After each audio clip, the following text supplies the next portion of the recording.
brought to you by Silver Pumps. Top quality और consistent performance के लिए सिर्फ सिल्वर पंप नाम याद रखना।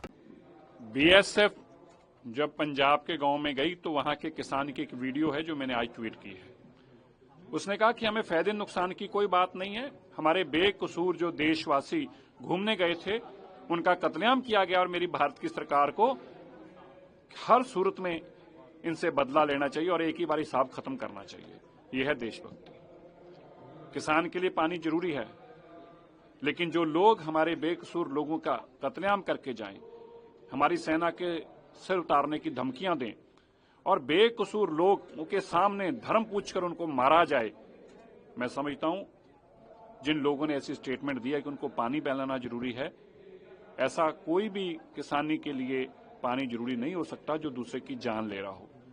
मेरे भारत के लोगों की जान की अहमियत भारत के प्रधानमंत्री से लेके एक भारत के साधारण नागरिक तक बहुत ज्यादा है।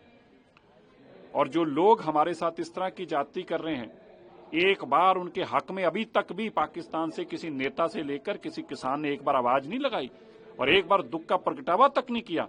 और हमारे देश में बैठे लोग अगर ये कहें कि ऐसे लोगों तक पानी पहुंचाना जरूरी है, तो मुझे लगता है कि उनको जरूर सोचने और समझने की जरूरत है और ये जानने की जरूरत है कि इस देश के वासी हैं, उनके देश में उन लोगों नागरिकों के लिए पीड़ा क्यों नहीं है, दर्द क्यों नहीं है। और अगर यही उनकी बहन बेटी होती, उसका सुहाग उजाड़ा गया होता, तो क्या फिर भी ये जो नरेश टकेत हैं उनकी स्टेटमेंट यही रहती। सर, कांग्रेस के नेता विजय वाडेतवाल का कहना है कि सरकार को रिस्पॉन्सिबिलिटी लेनी चाहिए, मिलिटेंट्स में इतना समय नहीं है कि वो जाके पहले रिलीजन पूछें। चलिए देखेंगे, तो कांग्रेस की तो सोच ही रही है, कांग्रेस के तो टीका लगाया हुआ है। कांग्रेस को तो एक ऐसी, माफ करना मैं कहना नहीं चाहता, लेकिन देश के साथ हमेशा गद्दारी करने का उनकी तो नसों में ऐसे इंजेक्शन लगा दिए गए हैं। वो जब भी बोलेंगे, वो कहते ना मुर्दा बोलू तो खप्पन फाड़ू, ये जब भी बोलेंगे कुछ ऐसा ही बोलेंगे जो देश के खिलाफ हो। इनका नेता चाहे दुनिया में कहीं बोले तो भी देश के खिलाफ बोलेगा और इनके नेता दिल्ली में कहीं बोले या देश में बोले तो भी देश के खिलाफ बोलेंगे।